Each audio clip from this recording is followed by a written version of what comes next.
Parents told my brother that he could take my house, and I could just live in the camper in the backyard because I'm single, and he has a wife and kids. I'll warn everyone here that this is going to be very long. So long that I'm splitting it into 2 posts and including a TLDR for each. I also really don't care who believes this. It's just so crazy that I don't blame anyone who calls BS. I won't argue about it. But this happened to me. I also really don't care if anyone in my family sees this. I'm not going to sugarcoat anything. But I'm also not going to reveal any details that'd clue anyone into who I am that doesn't already know me. I'm a single man in my early 30s. I've got a brother who's 29, and he's already got 4 kids now. He had his first at 22, and the second followed a year later. Then the third 2 years after that, and the fourth is the most recently born a couple months ago. His wife, my Sil, and I do not get along as she always likes to try and get a rise out of me by acting superior. Then turns into an extreme self-victimizing drama queen if I retaliated against her in any way. She can cry in an instant and can put on an extremely convincing show to get sympathy from just about anyone. My parents and brother absolutely adore her, even though they know exactly how she really is and just don't care. She's very good looking, I'll give her that.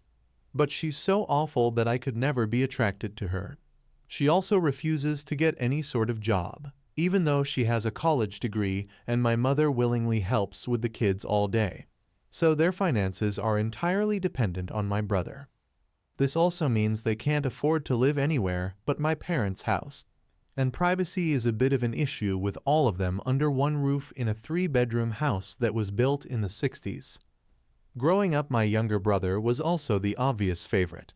We're 3 years apart in age, but he developed a superiority complex because I was badly punished if I retaliated against his antics in any way back then. It was obvious my parents cared for him a lot more because he got the lion's share of everything unless people called them out on it, which did happen a fair bit by other members of family. Which is why my parents packed us all up and moved us about 150 miles away from them. So they generally would only see us on holidays since it was a 3-hour drive. My brother got physically abusive towards me on a number of occasions, flirted relentlessly with my first girlfriend to the point she broke up with me, and laughed at any misfortune I had. And my parents just told me to suck it up whenever I was upset about it. I only got equal treatment when my parents wanted to keep up appearances. I admit it was rather funny to see the looks on their faces whenever they had to treat me equal to my brother on birthdays and Christmas because other people were present. We had relatives that were very nosy and loved gossiping drama. So my parents did their best to hide what was really going on and threatened to take all my stuff away if I didn't keep my mouth shut. If anything, it just made my parents celebrate more when I turned 18 and moved out because it meant they no longer had to provide for me. I wasn't even done with high school yet when I moved out. But couch surfing was far better than living with them. I was low contact ever since leaving home. They didn't even show up for my high school graduation. But I really didn't care. From that point on, I would usually only see my parents and brother on holidays like the rest of the family. The start 2020 pandemic was not kind to me. I lost my job and couldn't renew the lease on the condo because my roommate also lost his job and neither of us could afford the place on unemployment money. It was a rented 2-bedroom condo that I really loved. As the lease was ending, my roommate left early to move back in with relatives, and I had to sell nearly all of my stuff because I was soon going to be homeless if I didn't downsize to an extreme. I really shouldn't have rented a place that was so expensive, but I liked living the high life, until that life wasn't kind to me. And I realized I should have been living somewhere far cheaper so I could have saved more money to fall back on. But I had a plan. I own a truck simply for the fact that I've always loved trucks, so I found a $1,000 camper in good shape and put it on my truck just so I could live out of it for a while. It was supposed to be temporary, but I ended up living out of it far longer than I ever thought. I originally was hoping to be able to live out of the camper at my parents' house, where my brother and his family still reside as well. But when I asked my parents to let me stay for a while, They told me they had a full house and didn't want me there. Plus, we hadn't exactly gotten along in the past decade. They said they'd only agree to let me park my camper there if I paid them basically what it'd cost to rent an apartment in my area. That was way too much just to park my camper. I was jobless and trying to save as much of my unemployment money as I could till I could find a new job. I may as well be living in an apartment with that rent price they were asking. My parents called my camper an eyesore and told me to take a hike since we couldn't come to an agreement. And Sil thought it was absolutely hilarious I had to live in a camper. My brother joined her in pointing at and mocking me while calling me a homeless bum. I parked my truck camper in a store parking lot to sleep on the first night that I had nowhere else to go. I felt scared out of my mind that someone might try to break in. Suffice to say, I didn't sleep well that night. There was nowhere else I could go as any other relatives that owned houses were fairly far away, and all my friends were all apartment people. And I was pretty attached to my area as well, so I didn't want to just leave. I'd also had my mail forwarded to a friend's apartment. It was the only way I could still get my mail anymore. Finding a stable place to park was pretty difficult. I went looking around to try and find a job similar to my old one. It took months of living the nomadic camper life. In that time, I had to deal with a lot. Everything from beggars and drug addicts to people demanding I leave because my camper was an eyesore. At one point, someone who told me to move claimed to be with AmITheA. I wasn't even parked on a street with houses, and when I questioned what HOA, they got incredibly belligerent and threatened me. I moved my camper anyway just to avoid the trouble. In order to have a steady supply of electricity, I learned to use a long extension cord to plug in anywhere I could to recharge my camper batteries. This meant sneaking around and plugging it into an outside outlet of a random building while parked on a street. I know that's a crumby thing to do, but I had to keep my batteries charged so my refrigerator would stay cold. I had a small solar power bank for recharging my phone, but I didn't have anything like a generator, and generators are noisy and require fuel anyway, so I did what I had to do. After months of living like that, I finally managed to get a new job. I had to move to the neighboring city to find a job that didn't involve retail. I worked retail while in college and promised myself never again. Though I was nearly ready to break that promise, I was still getting unemployment money, but I had no stable place to live while receiving it, and I didn't want to still be jobless when it ran out. Plus, I was bored out of my mind. I had little else to do but read, watch movies on a small portable DVD player, use my phone or laptop, and keep note of where I could park and what local public bathrooms I could use. I kind of envy that the Japanese have public bath houses. We could really use stuff like that over here. When I finally landed a new job, I practically lived in the back lot of the building by the warehouse in old employee parking spaces literally no one else seemed to bother using because they were so far in the back that the area was borderline forgotten. My boss company owner actually liked this arrangement because I was willingly available to take any shift I could get, so long as I had enough sleep. He even let me take the camper off my truck and set it up in one of the spaces so I could drive around without it. Not exactly sure if this was legal, but no one bothered us about it. The entire time I lived back there, I didn't have to deal with many trespassers. There were a few, but the security guards escorted them out. I was pretty much on call almost all the time when they needed me, and was working virtually every day of the week. My boss let me plug my camper into the building for power and water, and I paid a small amount of rent by working for free on Sundays when no one else was in the office but the janitor and security guard. Beyond that, I usually had to shower at a friend's apartment or at my local gym as the camper didn't have a shower in it and only a portable toilet, and I didn't want to fill it because emptying it is a nasty chore, so I used other bathrooms as often as I could. I had a key to the warehouse and could go in to use the bathroom there at any hour. I was even on a first-name basis with a night security guard. He's since become one of my closest friends. The camper was easy to heat in the winter with a small electric heater. Summers were not fun though. The camper didn't have AC, so I had to get a used portable air conditioner just to make it bearable. I made a lot of overtime pay and hands-on learned some new skills from other employees. Eventually, midway into this year, I landed a better position in the company as a supervisor and started making a better salary than my old job. That's when I decided I wanted a house. The scare I'd gotten from losing my condo made me realize I needed something much more stable for the long term. I looked around for something close to my work, and just 2 miles away found a 3-bedroom manufactured home on a small property. But I managed to get it for $10K less than the asking price somehow. I used nearly my entire savings for a down payment and got approved for a home loan. I finally didn't have to live in a camper anymore.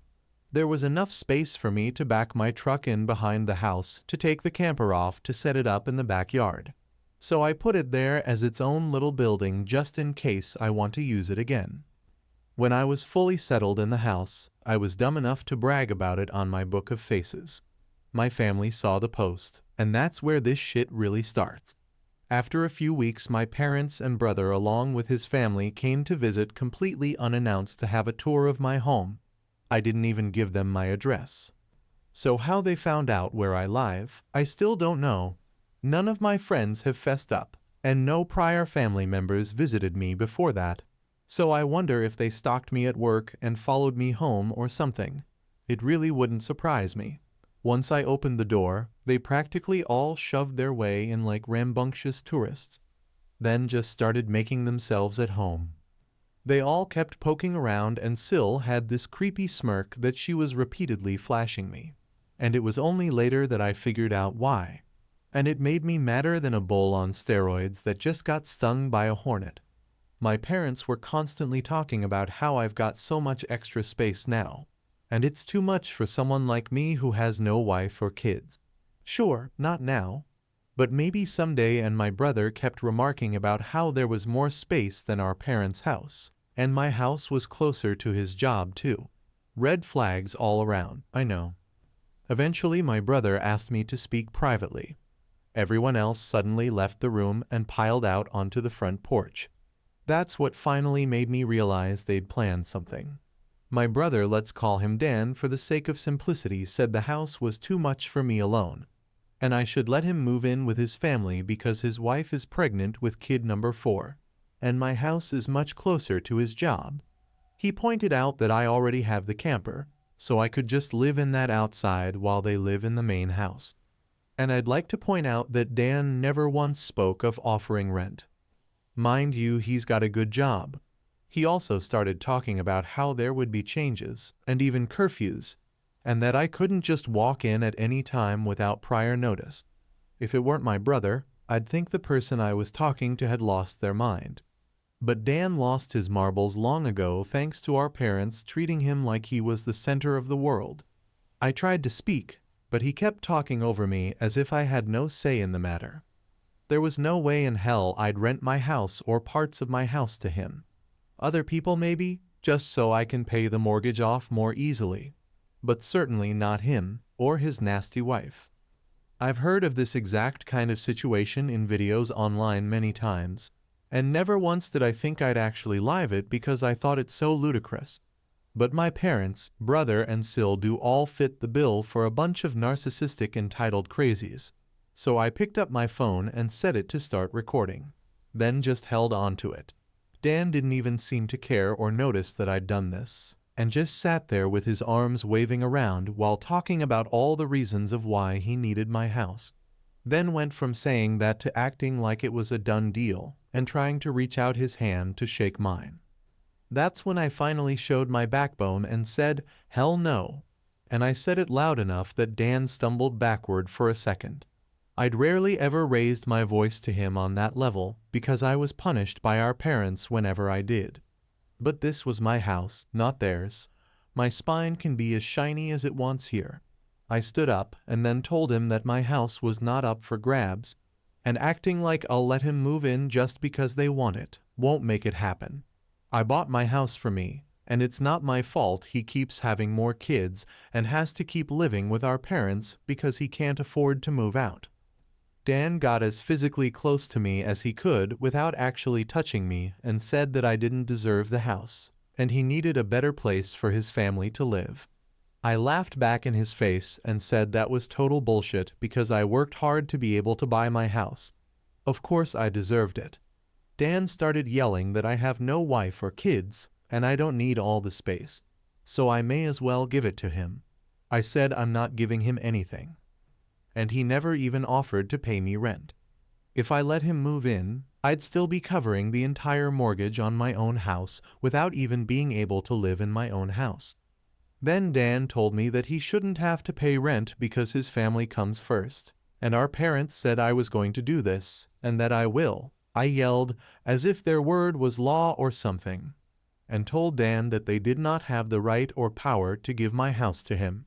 Then right one cue my parents and Sil barged back in through the front door and surrounded me to try and force me to agree.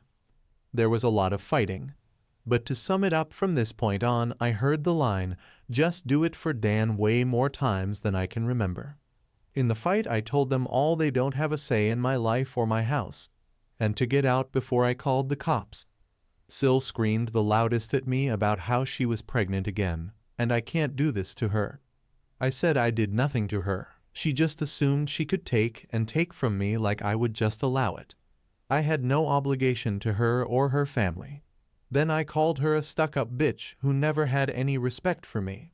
So I don't care what she thinks or how many kids she has. I have no sympathy for her. She won't be living in my house. Well, that made her angry enough to attack me. She got in one good hit on my face and tried to do more, but my brother held her back, kicking and screaming.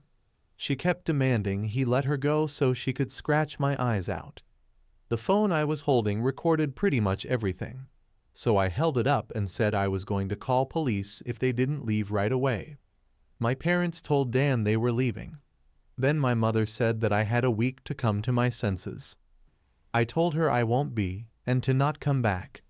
Then I told Sil that my phone recorded everything, and if she tries anything, I'll press charges for assault.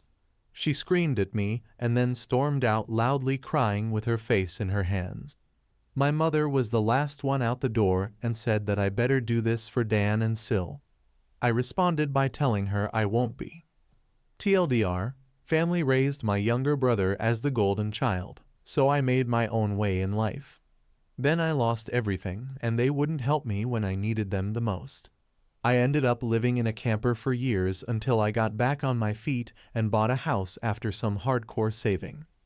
Now my parents want my house because they want my brother and his family to be able to live there, and make me live in the camper in the backyard.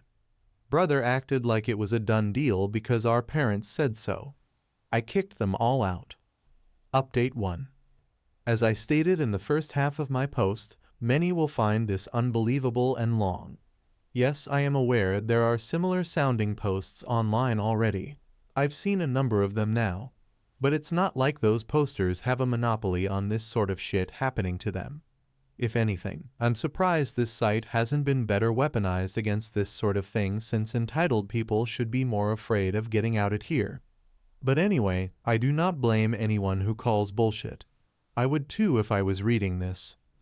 However, by reading this and my first post, you'll know just how messed up my parents are, as in my life they were the root of all evil that spoiled my brother into the asshole he is today. And never once have they given me a real reason for why, and I kind of fear there isn't one. Some people can't explain why they make choices like child favoritism. So it's all they can do to try and stand by the child they backed, which is exactly what my parents tried to do, and I've practically destroyed their lives for it. Not in the legal sense, but more an emotional one. After I kicked my parents, brother, and Sil out for trying to force me to hand over my new house to my brother, I immediately went to my social media and told the story to the whole family. It spread pretty fast, but you won't find it now because it all got deleted some time ago, and I put my own profile on private. I posted about it because I knew that the first thing my family would do when they got home is try to twist the event to make me the villain. And I was exactly right. But I had about an hour to get started before them. And I had video evidence to back up my story about what they'd done. No, I don't plan on showing the video here. So don't ask being preemptive worked because I got a fair number of family members on my side right away. My parents, brother and Sil must have been all set to write their own post, but it was too late, so they didn't even bother trying to lie much. My parents, Dan and Sil, had a few flying monkeys supporting them, but not much else. Plenty of others knew how entitled they already were. So what happened was something they all quickly understood and accepted. There was one person in particular that called me. I don't know who they were, but they ranted at me that I was a horrible brother, and I needed to make way for a real family man. I just ended the call and blocked the number. This didn't repeat. The week went by, and my parents showed up with Dan at my front porch just like they said they would in their prior ultimatum. They rang my doorbell like crazy and also pounded on the door until I finally answered. I opened it just a crack, and they tried to shove their way in again. But I'd installed a couple of latch chains that prevented it, and even braced my body against the door for good measure. My father and brother demanded I let them in, but I said I was recording everything on camera and would call the police if they tried to force their way in again. My mother calmed them down, and then in her most sickly sweet tone asked me if I was ready to let my brother move in. I told her and the rest of them to fuck off and never come back. My mother put on the crocodile tears and asked me why I can't just do this for Dan because he's my beloved brother. I laughed and then bluntly said I do not love him as a brother because he treated me like shit for years, and they only encouraged him to do so. They are terrible parents, and he is a terrible brother. Then told them to leave or I'd be calling police ASAP. They all left surprisingly easily, apart from my mother's loud crying and the others giving me dirty looks. One could say making them leave was suspiciously easy. I thought the whole mess was over, but I guess I should have taken them more seriously because they had other stupid plans.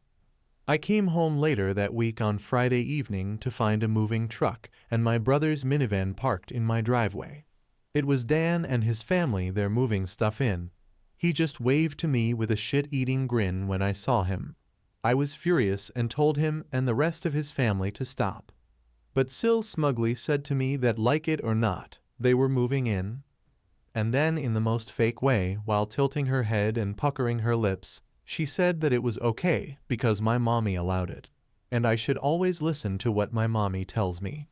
I seethed with rage just hearing those words and looking at her smug bitchy face, so locked myself in my truck to call the cops right away. When they realized what I was doing, Sil started pounding on my window and yelling at me to stop. And that I can't do this to her because she and Dan need the house. And she cried, "Why can't you just do this for Dan?" I responded with, "Fuck Dan, it's my damn house, not his." Then she threatened to key the side of my truck unless I stopped calling the police. All of which the 911 operator heard thanks to the window being slightly open. I told Sil if she damaged my truck, I'd sue her, and she was smart enough to retreat. When the police arrived, Dan and Sil along with their kids had locked themselves in my house. I told cops what had happened, as well as showing them my new driver's license that had my current address on it. Then when we went to my front door, I saw that they'd changed the lock, and the old lock was laying on the porch with the center of it drilled out, and the drill they used was laying right next to it, with a complete Harbor Freight drill bit set. Could they have been any more stupid leaving evidence out like that? I pointed out the broken lock and drill, then gave the police a rundown on all the events that happened prior. Well, I guess Dan called our parents over at some point after I arrived home, because they showed up while I was talking to the cops. My parents immediately lied and started saying that I'd agreed to rent my house to my brother and his family. I said that was an easily provable lie one way or another. So Dan and Sil finally came out of my house with some papers in hand. They both looked super smug, like they'd somehow outsmarted me. They'd actually drawn up and printed out a fake rental agreement. But my signature was not on it. There was one, but it looked nothing like my handwriting. I don't think any of them have ever actually seen my signature, so that was incredibly stupid on their part. I told my parents and Dan that was stupidly blatant fraud, and if the cops investigated, they'd easily figure that out. And I don't think going to jail and court would do them any good. It could even make Dan lose his job, which is his only means of providing for his family. I also said I would get a lawyer and sue for damages if anything of mine was lost, stolen, or broken. And I'd call CPS too for good measure. Dan went white and looked really scared when I said all that, but my mother got between us and doubled down about how I should just do this for Dan and live in the damn camper so they can finally have a family home to themselves. I yelled at her that if she thought it was such a good idea, she could do it for Dan herself and let Dan have her house to himself instead. The cops separated my mother from me, and I said I wanted them all out right now, or I'll press charges. I stated in a shout about how they drilled out my front door lock to break in. The lease papers were obvious fakes. They badly forged my signature, and I have recorded video of Sil attacking me. Those are felonies I could fuck over their lives with if I wanted. And if they didn't leave, that's exactly what I'd do. The only reason I hadn't already was for the sake of Dan's kids, so they have one chance to get the fuck out. The moment my parents heard that, I think it finally clicked that they could not force me to do it for Dan. My mother surrendered and said she'd put an end to this. Then she went over to Sil and spoke with her quietly for a minute while my father spoke to Dan. Sil instantly started loudly crying and ripping up the fake rental papers into tiny bits and tossing them like confetti, only to have an officer tell them to pick up the bits of paper or he'd cite them for littering. Both of the cops at this point had the "I don't get paid enough for this" looks on their faces. Dan had to start telling his kids to load their stuff back into the moving truck. The kids were all crying, and the eldest was sobbing that he won't get his own room now. Sil and Dan gathered their kids up to try and make one last pathetic attempt to guilt me with a sad family routine. Where they all gather together in a sort of group hug, while all facing one direction. I swear, I think they'd practiced it beforehand. All of the kids had the same pleading look with quivering mouths. Sil kept rubbing her pregnant belly and tilting her head to look like a sad puppy. And my brother just made the saddest face he possibly could and said, "Please don't do this. We need to be able to live here." But I didn't falter and told them to keep packing. All the kids and Sil turned the crying up to 11, and Dan yelled at me, "Are you satisfied with yourself? You've denied us a home because you're too selfish to share and help out family." I ended up laughing like a maniac and retorting that what he was trying to do was taking, not sharing. And no amount of crying will make me let his family move in because he's no brother of mine anymore. He's just an entitled prick who thinks he can take whatever he wants from me like when we were kids. Dan started F-bombing me until the cops told him to cool it or he'd be in cuffs regardless if I wanted to press charges. He sucked in his lips and looked a mix of afraid and supremely pissed off. I asked the cops if they could stick around until my parents, brother, and Sil had all left, and they said they had no intention of going anywhere until this had been resolved. In fact, in the next few minutes 2 cops became 4 as more drove in for whatever reason. That gave my parents some extra incentive to get moving. I made Dan give me the keys to the new lock he'd put on my front door. Though I got another lock the next day anyway because I didn't know if he had copies of the keys or not. He was really reluctant to hand them over. Then, instead of handing them to me, he actually threw them down the street and into a storm drain while saying to go get them myself. But one of the cops scolded him for that and made him go get them. He had to pull the grate off just to get at them, and he got pretty dirty in the process. When he got the keys back, he just grumbled, then slammed them down into my hand. I then told them all to leave and never come back. My mother said I'd be disowned for this, as if that were some kind of threat to me. And I voiced that to them. Then, in an overly sarcastically, I said something along the lines of, "Oh no, that means I won't get to come to any holidays with you guys where I always get treated like shit by you all anyway. Because Dan has always been your obvious favorite. You treated all me so badly when I was growing up that if Dan ever needs an organ donor, I wouldn't give him anything. So do like you always told me to do when I was mistreated by all of you, and suck it up." My parents were floored after I said all of that, and the quartet of cops were looking pretty judgmental at them as well. I tell you, if you want to put nasty parents like mine on the spot, confront them in front of cops, because they'll likely not try anything really stupid then. My mother just started crying and walking away. My father just stood there looking like he wanted to hit me, and Dan just held his kids in defeat. Oh, and Sil was off having a tantrum in my front lawn. Soon enough, they all formed a line handing out boxes and got their stuff out of my house. Nothing had been unpacked yet, so it all was taken out pretty quickly. But while doing it, my mother kept saying it wasn't too late, and I could still do it for Dan several times, each time trying to bargain more and more to try to make me change my mind. She said that Dan could pay me rent if I let them stay, and when that didn't work, she said I could move back in with them to let Dan rent my house so I wouldn't have to share the building. I told her to shut up and keep packing boxes because I don't want Dan or his family around. I don't want his money, and I certainly don't want to live with him or my parents ever again after the way they treated me when I was a kid. Making a deal with my parents would be like making a deal with the devil to me. Sil ended up having another tantrum after hearing that and threw a box down, then sat on the ground to have a pity party because she didn't want to go back to sharing a house with my parents, and she just sat looking angry-sad there until everyone else was finished. She didn't even want to get up when it was time to leave. They finally got everything out of the house and into the truck, so before they left, I laid into my parents one last time about all of the shit they put me through growing up. And with 4 cops being right there, they couldn't do much other than stand there and take it for once. I called them out on so many things that happened, and even pointed out how they couldn't just do something nice for me, like letting me stay over with my camper when I was homeless and trying to get back on my feet. How they let Dan and Sil ridicule me and call me a bum. Well, who's the bum now? They wanted to kick me out of my own house so Dan could stay in it free of charge. Yet when I needed a place to go, they wanted to gouge me for more than I could afford just to park my camper when they knew I was out of the job. There were more extremely judgmental stares from the cops when I said all of that.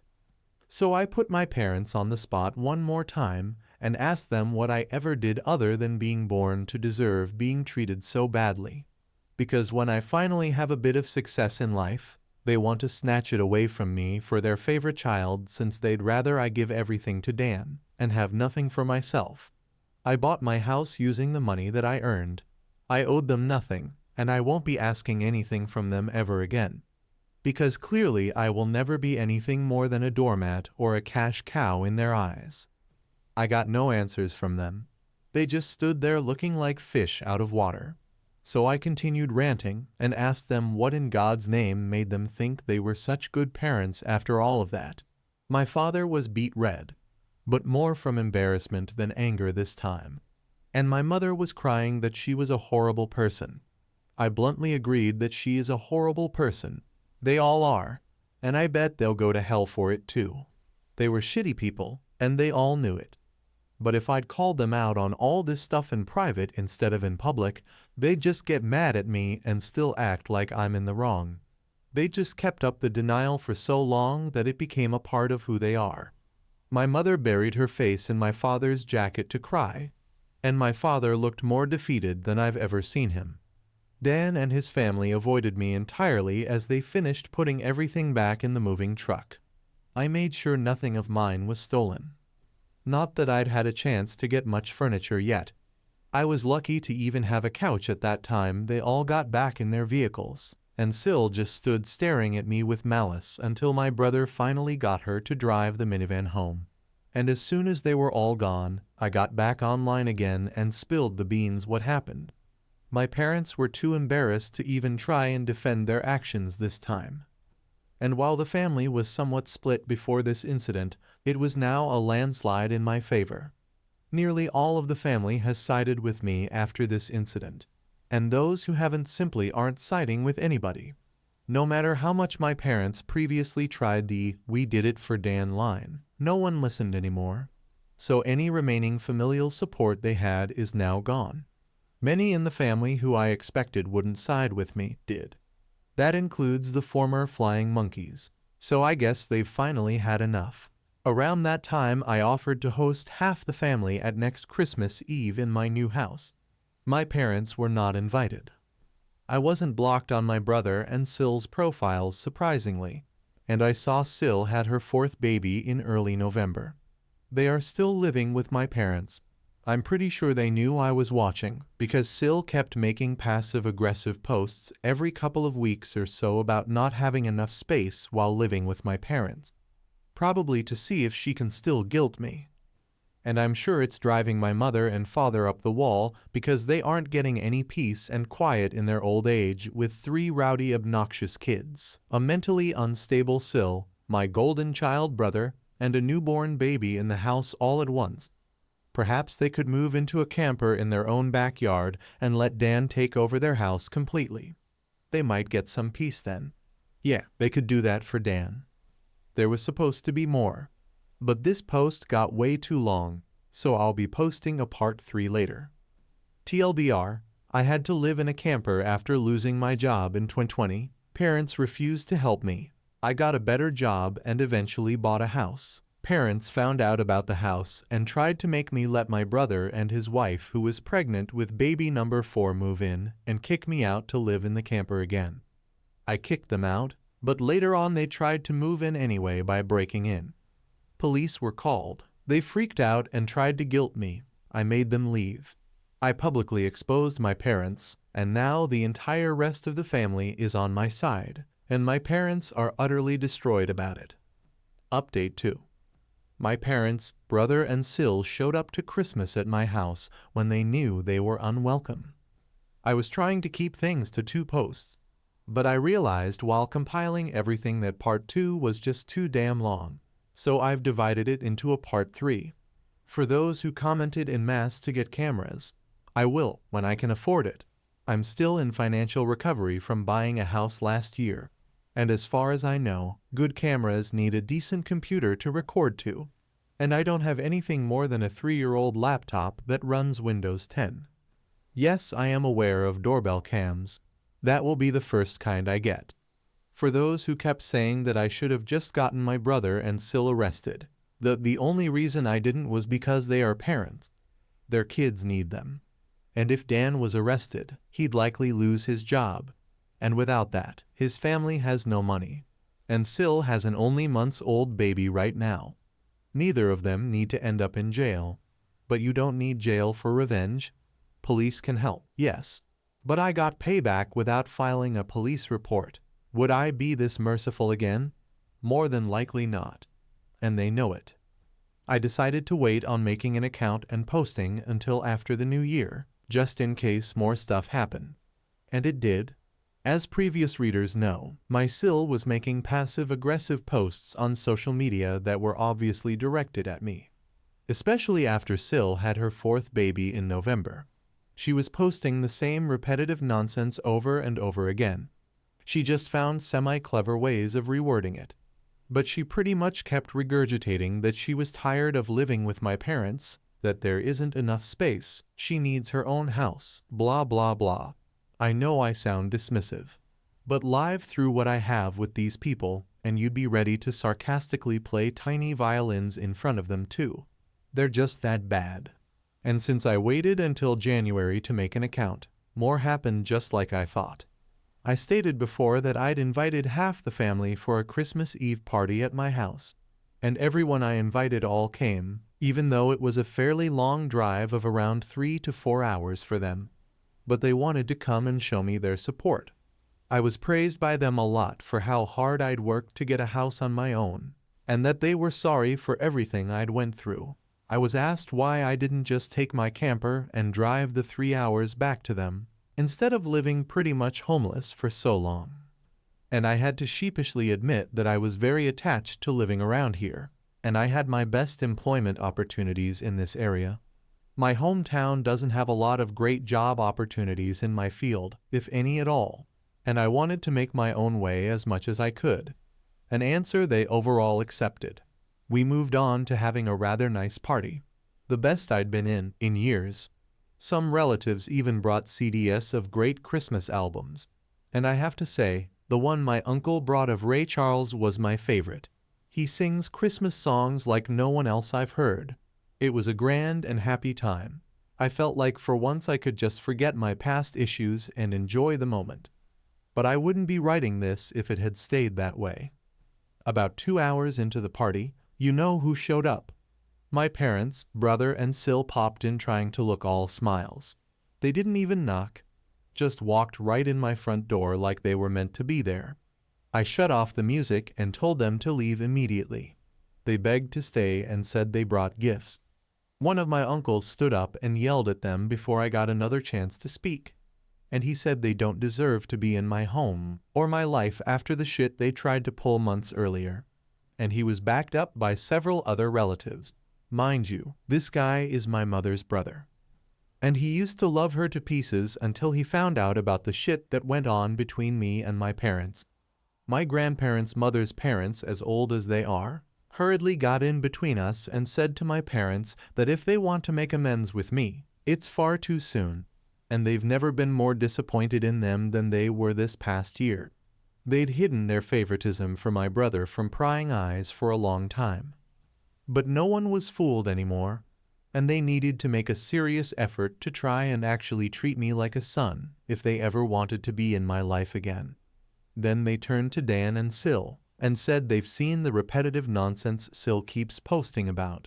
They're tired of it, and to just let it go already. My house will not become their new home. Sil went back to her old standard of crying and had a pity party about how she should be the one living here and not me.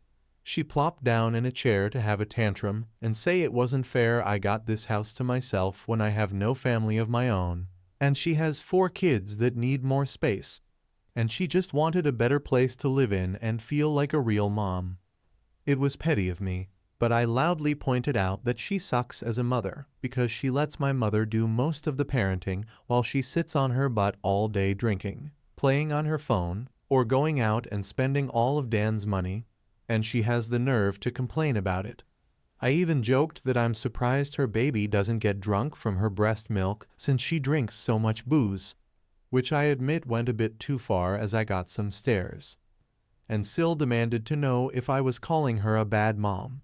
I said the evidence speaks for itself, and if she wanted to be able to afford to move out of my parents' house someday, then she needs to put her college degree to some use, get a job, and learn to save money. My mother already does most of the child care for my brother's kids anyway, so she'd have plenty of time after her baby gets a little older. My brother's eldest kid, who's 7 years old, ran up to start kicking and screaming at me for yelling at his mom. And he kept at me about how his mom said that I was the bad guy who made her cry and didn't let them live here. That's when my brother grabbed his son to pull him away. But all the other relatives jumped back in, and this sort of turned into a family intervention against my Sil and brother. She was crying, her new baby was crying, her kids were crying. Hell, even Dan was very nearly in tears from the verbal lashing he was being assaulted with. He ended up just sitting on the ottoman I keep shoes in by the front door and looking like a complete wreck. He couldn't look anyone in the eye. He couldn't even say 2 words to me. Not with a whole house filled with angry people ready to judge him if he tried to let out his inner golden child again. If they weren't there to get in his way, I'd bet this would have ended up a repeat of when he tried to order me around to try and take my house months earlier. By this point, though, he'd been so thoroughly humiliated that his and my parents' reputation in the family was completely destroyed because the masks were all now off now. Soon after my parents, brother, and Sil all left in defeat, the party resumed, and we all avoided speaking of what just happened for the rest of the evening. Since most of the adults had been drinking, everyone stayed the night in my house. I even let some of them sleep in the camper so there'd be enough space. I admit, it also makes a good guest house. My relatives all wanted a tour of it earlier as well, and they said they couldn't believe I'd been living in it for around 2 years. I got a lot of questions about it, like what summer and winter was like, and so on. I was up earlier than everyone else Christmas morning and had a fresh pot of coffee and some ibuprofen for those spiked eggnog hangovers a few of them had. I was complimented on being a way nicer host than my parents ever were, and we all agreed to do this again next Christmas. After Christmas, Sil did finally stop making posts that were obvious digs at me and deleted all of the old ones as well. But shortly after the new year, she more recently made a new post complaining about how she'd tried to convince my parents to get a camper like I did, so it could be set it up in the backyard so Dan and his family could use the whole house as their family home. Well, a taste of one's own medicine is never fun, because my parents turned that idea down, vehemently I hear. No one is going to push them out of their own home, let alone their master bedroom. The post was only up for a couple of days before Sil removed it, and she has hardly posted anything since then. She loves to complain. But if a tree falls and no one is around to hear it, can it still complain? Sil, I guess, has realized there's no point in doing it when no one hears her anymore. And Dan can't afford to move his family out on his salary alone anytime soon. If they end up expecting another child in the next few years, I won't be surprised. Things mellowed down for me since then, and I've even invited friends over for a poker night. I suck at poker because I can never remember a damn thing about it. But so what? We get to drink beer and eat junk food while being merry idiots. We all loaded up on Whoppers from Burger King and just had at it the best way 4 grown men can when they just want to have a good unadulterated time and get piss drunk.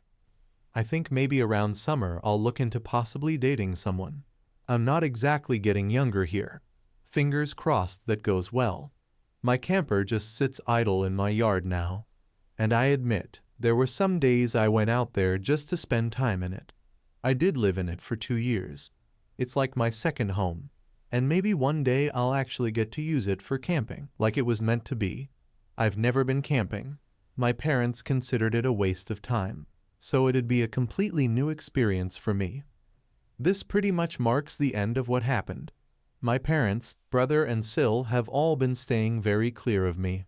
In fact, they seem to have gone back to acting like I don't exist, like they did before I bought a house. Not like that bothers me at all. It's better that way. But they'll inevitably come back in some way.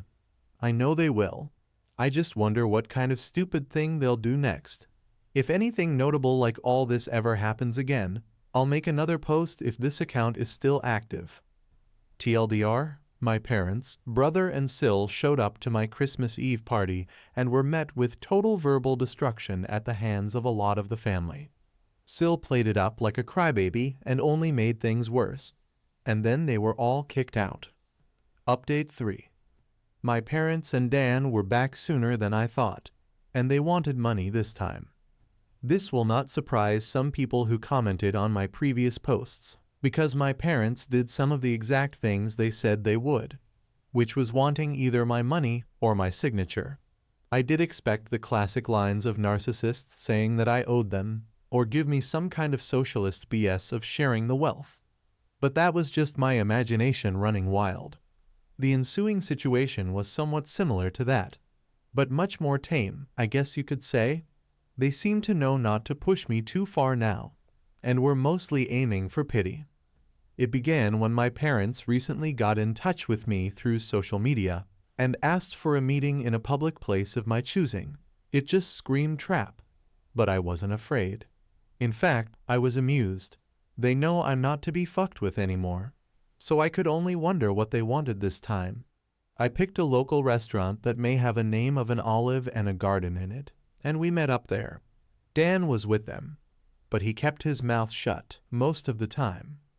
We had awkward greetings, ordered some drinks, and then cut to the chase. My parents begged me to help Dan get his own apartment so he could finally move out. Apparently, Dan's credit isn't so great. Gee, I wonder why. Could it be his wife regularly spends him into a hole? Well, they asked that I help by either supplying some capital or by co-signing for the apartment and helping to pay the rent for it. I simply said no to both. That's when Dan spoke up in anger and yelled at me that I have so much, and I don't have a family to support like he does. He needed my help, and I should be sparing the money for his family since I don't have one myself. I laughed and asked where they were when I needed their help. That's right. They were pointing and laughing at me for being homeless. Or should we go further back to my childhood? I'd love to delve into that with plenty of ears to listen in around us. My mother grabbed my hand and begged me not to speak of any of it. My father and Dan both just looked away and said nothing. Pretty sure they wanted to say something like they used to at me, but held their tongues. I asked them if they thought I was rich or something, and their looks said it all. And when I told them I don't have that kind of money, they looked at me like deer in headlights. I broke it down about how much I'd managed to save for the down payment on my house, and the way I had to live and work in order to save that much so fast. And then how I spent nearly all of it on the down payment of my house. I'm still in financial recovery. I did have monthly income to spare, yes, but most of it was going right into my savings. I asked Dan what his yearly salary was, and when he told me, I pointed out that it was actually a bit higher than mine. I then loosely broke things down in rough math in front of my parents on how about 70% of my income goes to my mortgage, insurance, gasoline, internet, phone, food, and other bills. And then there's maybe 30% of that left at most that I can put into savings, and I need that money saved to get back on my feet in time. And I have to make sure I have savings to fall back on. My truck is from the 90s. If it were to break down, I'd need money to either fix or replace it. And there's other things one would need a rainy day fund for, like home repairs, doctors, taxes, lawyers, or anything in general you'd need quick cash for when it's a sudden unexpected expense. So, as you can see, I just can't spare money for Dan. And I also refuse to co-sign for anything, as that would leave me on the hook for any bill Dan couldn't or wouldn't pay. Then I pointed out that that's likely why my parents didn't co-sign for Dan's apartment themselves long ago. And my mother just started crying again. I was pretty much one step ahead of them in all of this. I'm not an ATM, and I'm not a fool. And I stated that right to their faces. I expected my father to become angry with me like he always does. But this time he just, didn't. I've known this man to explode on me for the slightest provocation of not enabling my brother all of my life. But this time he just didn't do that. There wasn't even a sneer on his face. The only way I could describe the look he had was regret and defeat. Maybe regret for being a shitty parent. Or maybe regret because he can't bully me around anymore. Who knows? Either way, my parents couldn't really argue with me, and I wasn't about to give them any money. Dan just got up and said this was all just a waste of their time, and that he was leaving. My mother started apologizing for him, but Dan still wanted to leave. Then, just to kill with kindness, I offered to buy them a round of unlimited soup and salad while we were all there. I guess they couldn't turn down free food since we hadn't ordered anything but drinks yet, and they stayed. I went out of my way to talk about anything other than money. Dan remained quiet and was either eating his food or looking at his phone. But my parents just awkwardly talked with me.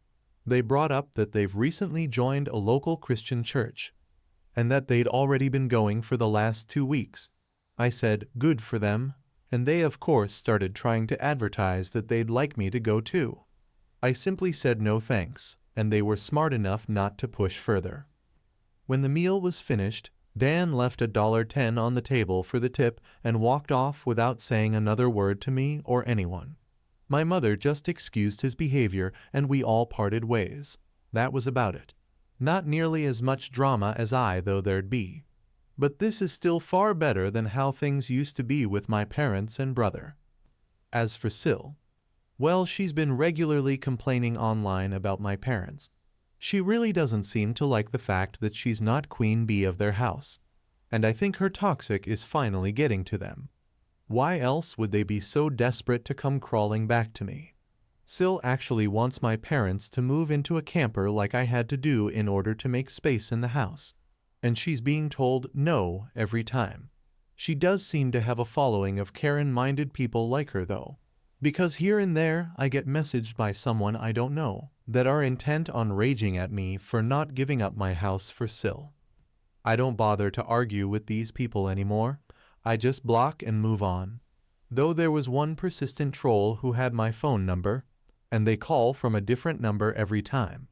Yes, it seems to be the same person who called me to say I need to make way for a real family man like Dan. But I could care less.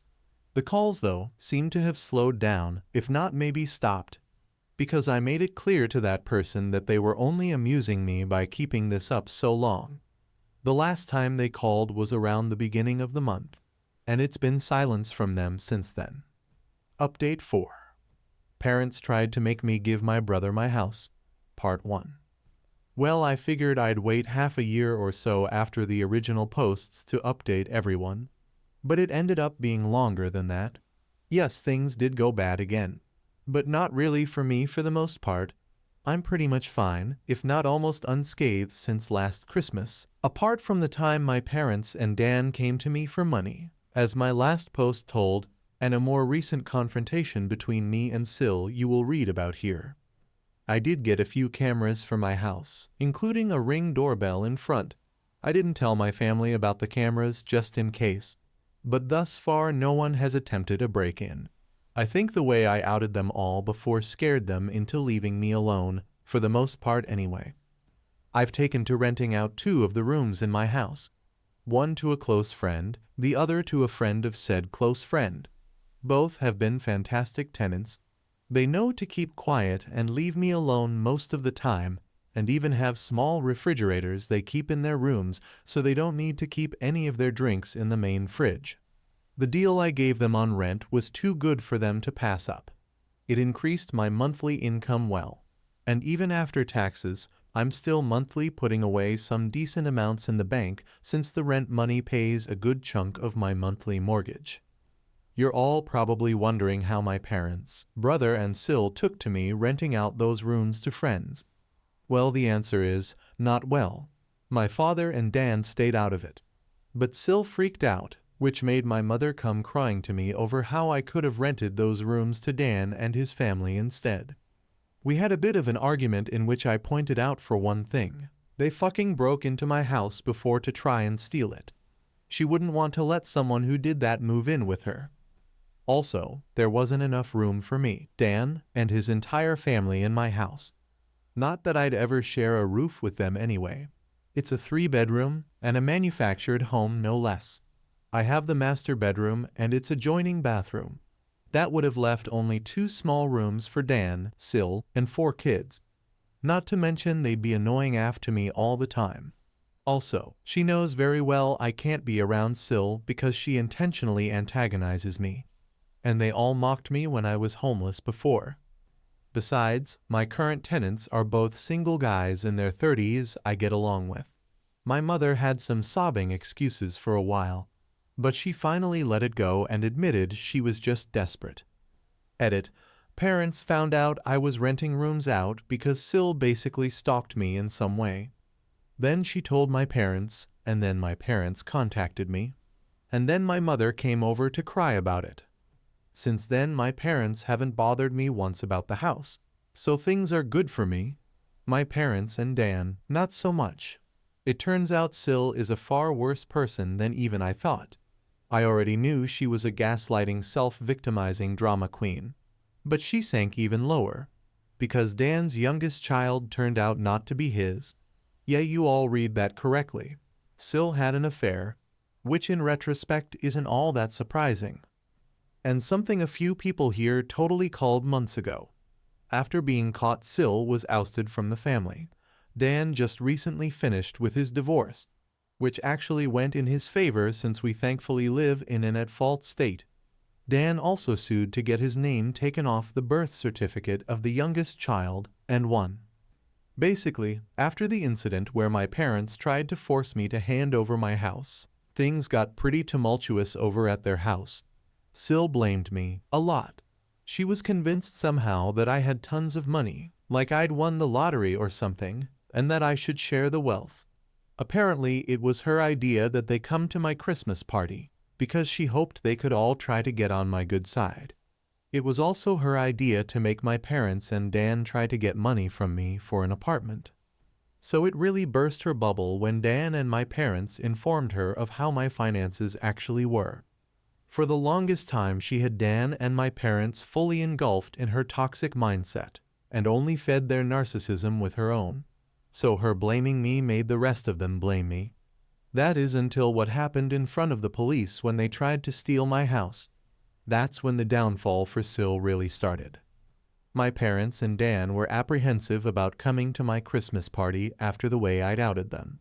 But Sil convinced them to just throw together a few cheap gifts from what they could get at the last minute and just show up, because he'd never throw us out once we're already there.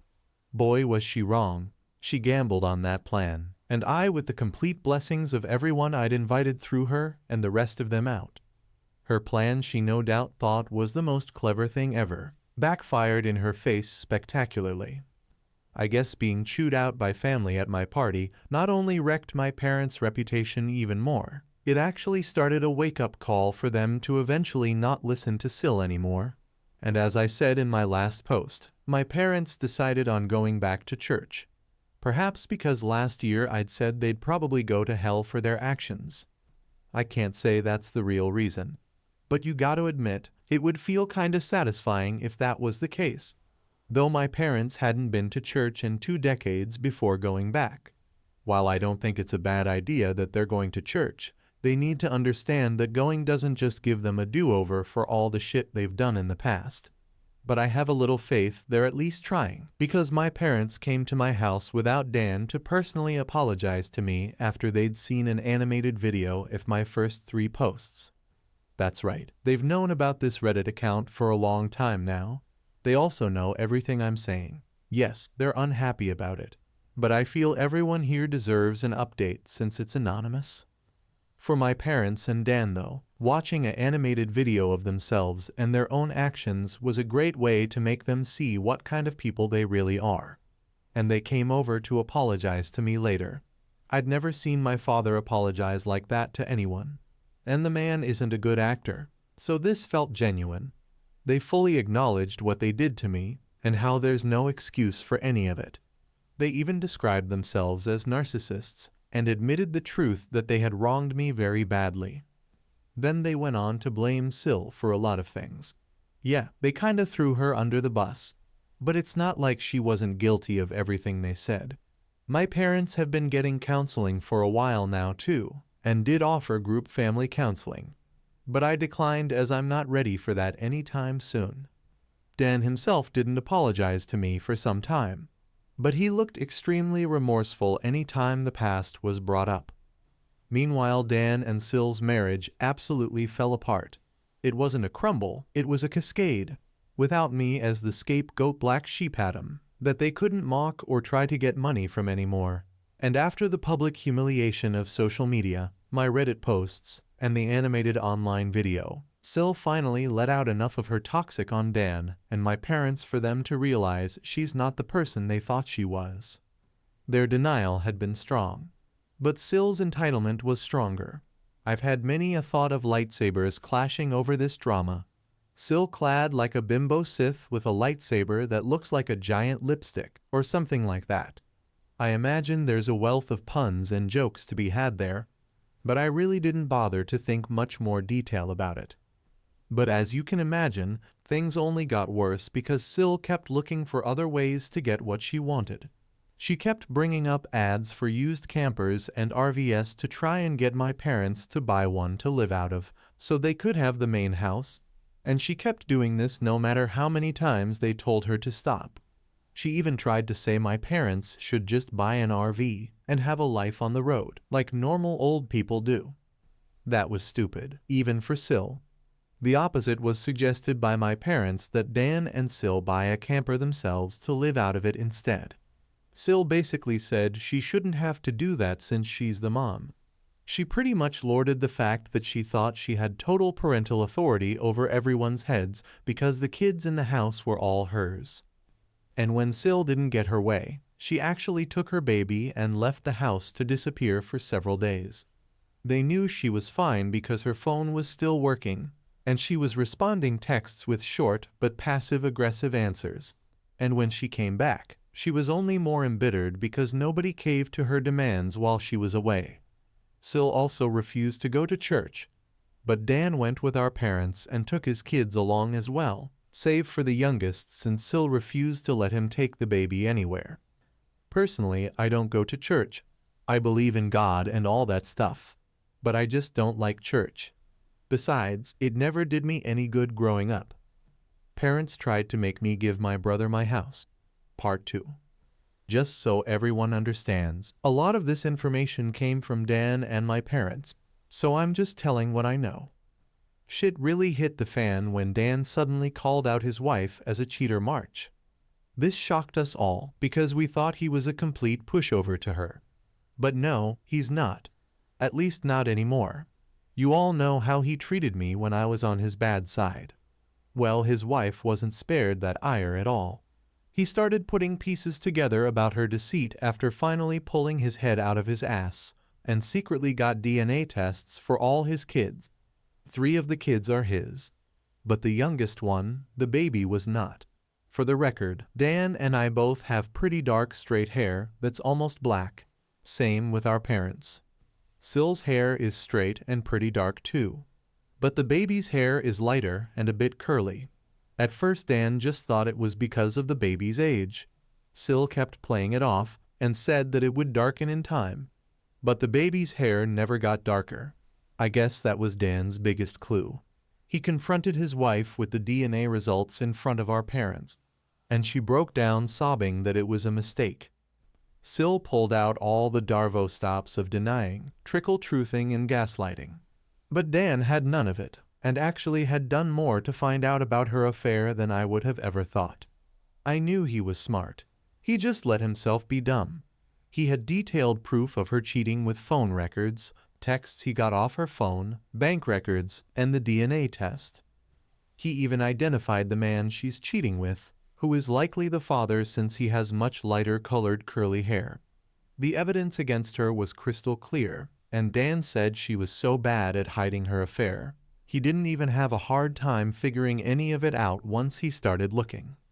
My parents demanded that Sil leave their house immediately. That's when she went psycho on them all. First in just yelling, but she quickly got physical. Police had to be called by my mother. And yeah, Sil was arrested. She scratched up Dan and my father quite a bit with her long fake nails, and even harmed her eldest kid in the crossfire by hitting him hard enough to have a black eye and nosebleed when he tried to intervene. Dan was smart enough to have his phone recording nearby when he confronted her, so the police had all they needed to arrest her for assault. Sil's parents had to drive over to bail her out. Then they came back for the baby, Sil's stuff, and her car as well. A couple days after Sil got bailed out, she showed up at my house because I was apparently next on her shit list. As soon as I opened the door, she went on a delusional rant where she called me out about posting on Reddit. Then said I was the entitled bane of her existence. I'm not sure, but I think she might have been high on something, because this felt extra crazy for her, and her eyes didn't look right. She claimed mothers with young children are the most sacred thing in the world. Then went on yelling that giving up my house shouldn't have been too much to ask for, because supporting the family was the least I could have done. And if I had, then her family would still be together. When I tried to talk while she was spewing all that out, she actually attempted to shove me and cover my mouth. She even had her hand poised like she was ready to scratch me. Well, that went about as well with me as you can expect. I'm not exactly one to be threatened, and told her I'd call police if she didn't take her hands off me right that moment. I also told her I'd got all it on my doorbell camera. She started panicking the moment she heard camera. Then I ended up verbally savaging her to the point she was backing off my porch. I told her she had some gall to call me entitled when she's exactly that. She didn't work for anything she had anymore, cheated on her husband and got pregnant from her affair partner, made my mother do most of the parenting for her children, spent Dan's money till they were in a financial hole, and acted entitled to my home to the point of trying to steal it. I called her entitled X1000, and that she's a greedy bitch who is blinded by narcissism. Then I told her to stop blaming me for her own actions and to never show up at my house again. Being told all that was pretty much all Sil needed to hear before jumping back into her car, then peeled out and sped off. This was finally the straw that broke the camel's back for me. Now that she was separated from Dan, I ended up finally going to the police and filing a report on her for harassment and the assault she'd done on me last year, and her putting her hands on me at my front porch only added to it. The police have it all on record now, and I gave copies of the video to Dan for his divorce lawyer, and yes, I did file for a restraining order against Sil. It was easily granted because it was obvious the woman is unhinged.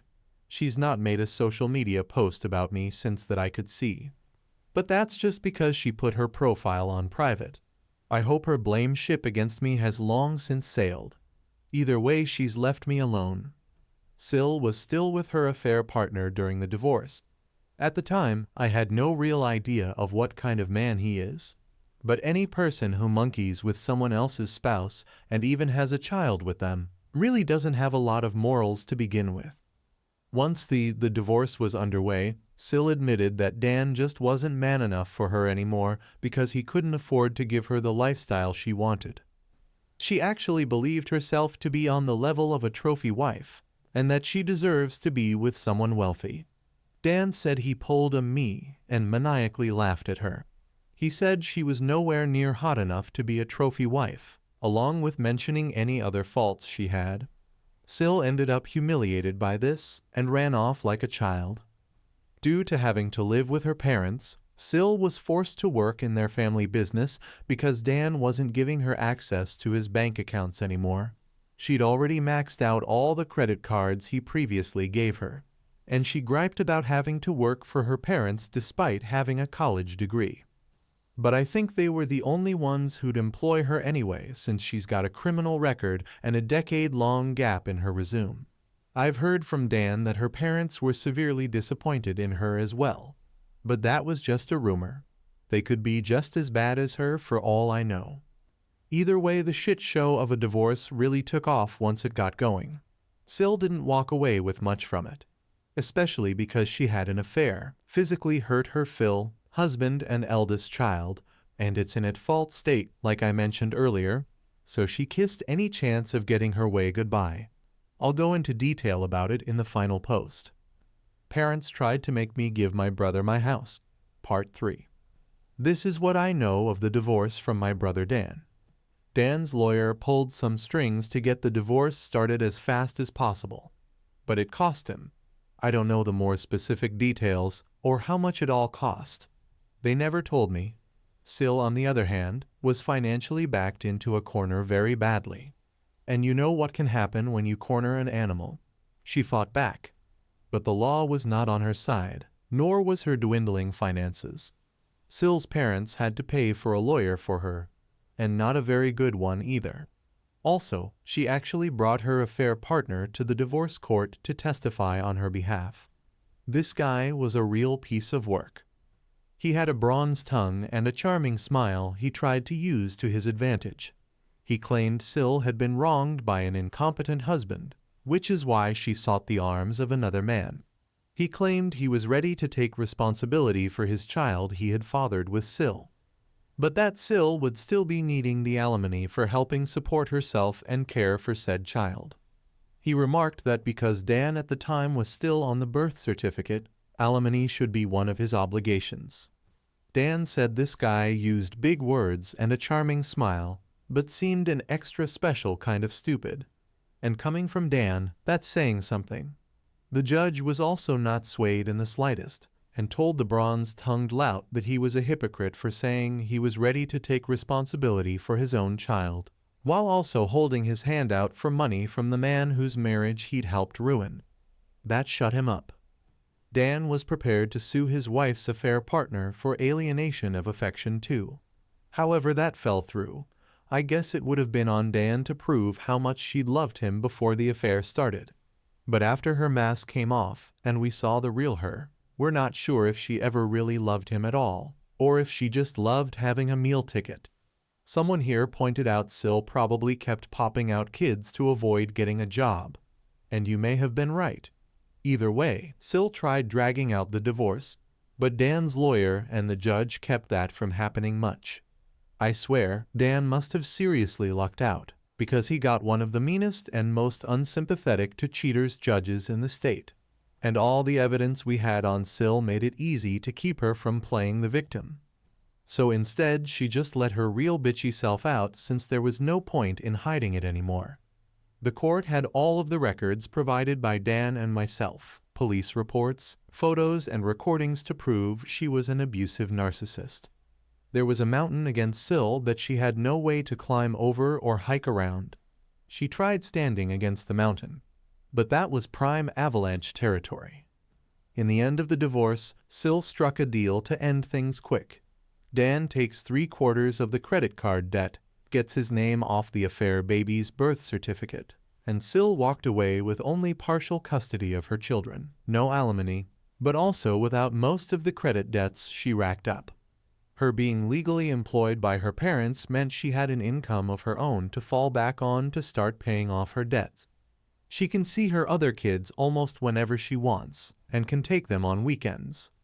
But for whatever reason has made very few attempts to even see them. She took them out to eat fast food a few times, but she never took them home with her. The kids are back in school now, so that gives her even less opportunities to see them. You'd think her parents would want to see their grandchildren, but they haven't contacted Dan about it. They barely saw Dan's children before that too. Now they may not even bother to see them at all. Do they hate kids or something? Even Dan doesn't know, but he tells me that his in-laws were always indifferent to him. As for Dan, well, he really did love his wife a lot, so the betrayal of her cheating made him hit the bottle hard. Rewind back to the night of his confrontation with his wife. He came to me in a stupor with a whiskey bottle in hand and his face all scratched up and covered in bandages. I wouldn't say he was drunk yet, but I freaked out seeing him looking like that at first, then berated him for driving under the influence. But that didn't really mean much to him compared to the betrayal of his cheating harlot of a soon-to-be ex-wife. We spent a few hours hanging out in my camper so as not to disturb my tenants. All the while Dan was drinking whiskey straight from the bottle and crying that he's a fool, and how he regretted ever marrying Sil. Pretty much any time he mentions her now, he just refers to her as that bitch. So that's ex-Sil's nickname now. Ironically, this time together was the most bonding Dan and I have done in 15 years. While he didn't exactly apologize to me, he called himself a shitty human being with terrible taste in women, then said I at least didn't make his mistakes. Despite all he previously did to me, he's still my younger brother, and I couldn't risk letting him try to drive home, so I told him to stay the night and managed to take his keys. Then set up the bunk in my camper for him to use. I rented out my spare rooms after all. He was in no shape to drive home, and if he'd taken an Uber, he'd have to pay for it, and then have to come back for his car later. He was still a depressed, crying mess, and didn't want our parents or his kids to see him like that. And frankly, I was worried he'd do something insanely stupid if I let him leave. I didn't want him to sleep in the house, so putting him in the camper was the best option. Just because that bitch fucked him over doesn't mean I suddenly trusted him, so better for him to sleep it off in the camper. We both spent time in the camper playing games and watching movies on my portable DVD player. Poker was no fun with just 2 people, and Old Maid was just boring. Thankfully, I had an Uno deck too, and an old-school battleship game. He really liked those. It was enough to keep him distracted until he was finally willing to lay down after running out of whiskey. He threw up a lot of it in a bucket anyway, but he was not opposed to sleeping in my camper. In fact, he found the idea kinda cool. Dan had a lot of questions for me as to how I'd lived in the camper for as long as I did, and I answered them all, if not just to keep him busy. But I needed to go to bed myself since I had to be up early, so I left him with my portable DVD player and a couple of movies. That way he could amuse himself alone for a while, if he even managed to stay awake.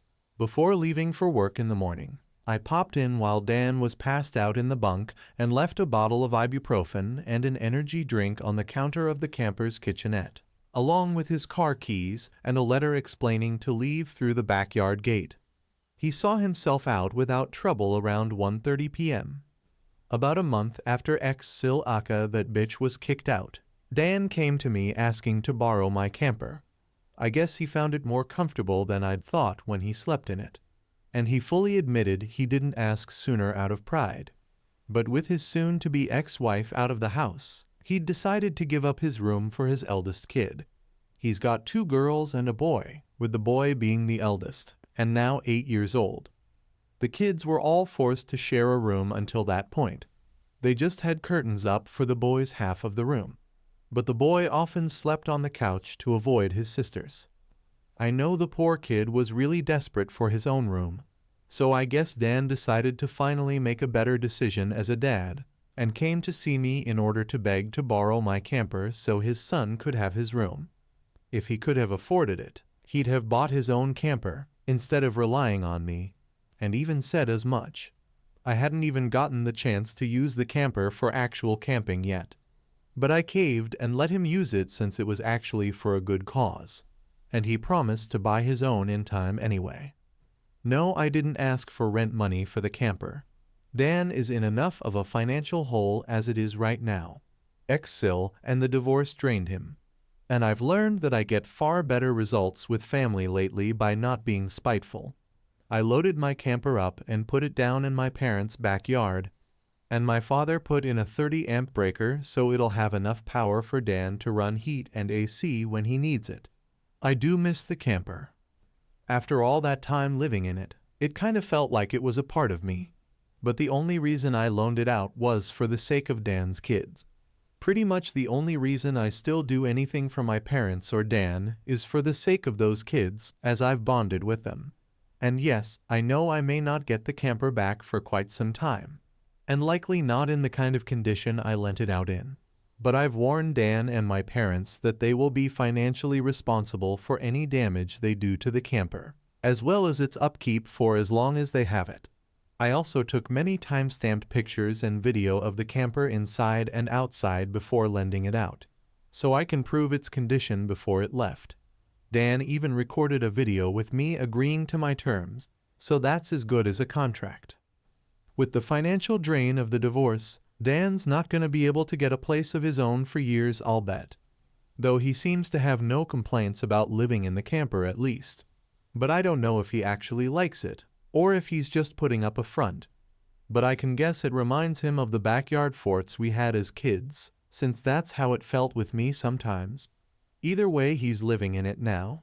I did get some major props from the extended family for letting him borrow it too. I'm now referred to by a lot of them as the good brother Dan doesn't deserve. Either way, I think getting rid of Sil was a great first step in mending the family as a whole. I still have little care for my brother and parents after the way they treated me all my life. But I'm not going to let Dan's kids suffer for it. Those kids have actually really warmed up to me. They're actually happy to see me when I come over, or when they visit me. I've even babysat a few times. Now that they don't have their mother's toxic around, they've become much nicer kids.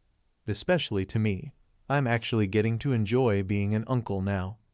My mother is still doing the bulk of the parenting for my nibblings, and she's been acting as nice as possible to stay on my good side.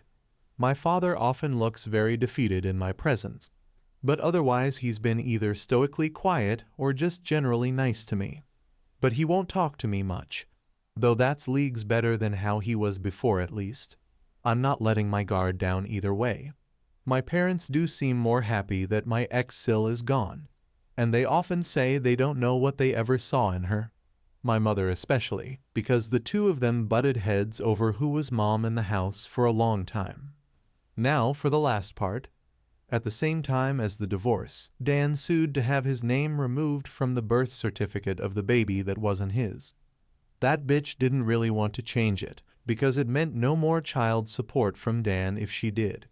However, there was a court-ordered paternity test for the man identified as the baby's father. I was prepared to laugh in case it turned out he wasn't the father either. But he was. And Dan's lawyer had a long talk with ex-Sill's lawyer. Ex-Sill had no leg to stand on, and Dan was ready to go to bat to make her situation even worse. She didn't have the finances to fight him any longer, and agreed to changing the birth certificate. The bronze-tongued lout who'd knocked her up did man up to take financial responsibility as a parent. But he ended up not staying with Sill. He contacted Dan through his lawyer to tell him he'd broken up with that bitch and that he wouldn't bother him again. I checked the social media of that guy after Dan linked me to it, and the lout was upset that now he's financially responsible for a child he never planned to have, and that he's too young for this. Guys, from what Dan's lawyer was able to find out, that man is just over 40. He looks younger than he is. But he's by no means a young man. Shortly after that he put his online profile on private. Ex-Sill did the same with hers a long time prior, so I've no more information left to give. This may be the end. Ex-Sill is out of our hair. My parents and brother have finally made a real effort to be better people. I'm surprisingly happy as an uncle, and my house is still my house. Update 5. Ex-Sill saw my posts and is mad she can't do anything about them. No surprise ex-Sill saw my Reddit posts. She can't contact me about them in any way but with a lawyer thanks to my restraining order against her. And she likely can't afford to get a lawyer right now anyway, since the divorce financially drained her too. So she bitched to Dan about it and demanded he tell me to delete my Reddit account. But not only has Dan read my recent posts, he no longer cares. He said they serve as a reminder of the prick he used to be, and he's not losing sleep about it. Besides, I've still helped him out despite all he's done to me, so he's not gonna be upset about it. My parents have also made sure to try and treat Dan and I more equally when I'm around too. My father is still a man of few words around me though. Someone pointed out that changing now after so long of treating me as the opposite of Dan means he doesn't know how to connect with me anymore. And I think they're right. I don't mind the way he is now though. My mother has also developed a habit of saying she's sorry about every little thing in my presence. Dan told me that she and my father have been reamed a lot by extended family and their counselor, and now my mother feels like she needs to apologize for everything. This is all a stark contrast to how they used to treat me. Also, I didn't talk about before what ex-Sill's opinion was on Dan borrowing my camper so his son could have his and ex-Sill's old bedroom. Well, like a stereotypical bully, she looked down on him and mocked him about it because now he's living like a bum, as she put it. But Dan took it all in stride and asked if she was done yet, because he knew this was exactly how she'd react. And he just plain doesn't care anymore. She's borderline dead to him, and her insults were on deaf ears. Then he pointed out to her that he was living out of the camper because he was putting his kids ahead of himself so his son could have his own room, something his ex never did, despite being their mother. She just weaponized her children and pregnancy to keep from working and to emotionally blackmail everyone. Then he asked her to remind him how that was working out for her. Mind you, this was early on in their divorce. I'm sure you can all guess her reaction. Dan said his ex did have quite the tantrum about my recent posts, but no one has bothered to contact me on her behalf to take them down, so she just has to live with the well-deserved shame. She has been trying to act nicer to Dan lately. Guess the grass isn't so green living with her parents. Dan tolerates her as the mother of his children whenever they meet, but nothing more. He will never take her back. He's told me that he can never look at her like he used to, and the very thought of her turns him off emotionally. So ex-Sill pretty much has no chance of reconciliation. I have no new info on ex-Sill's affair partner. His social media is still locked down, same with ex-Sill's, and it's likely to remain that way as long as I have a chance of reading them.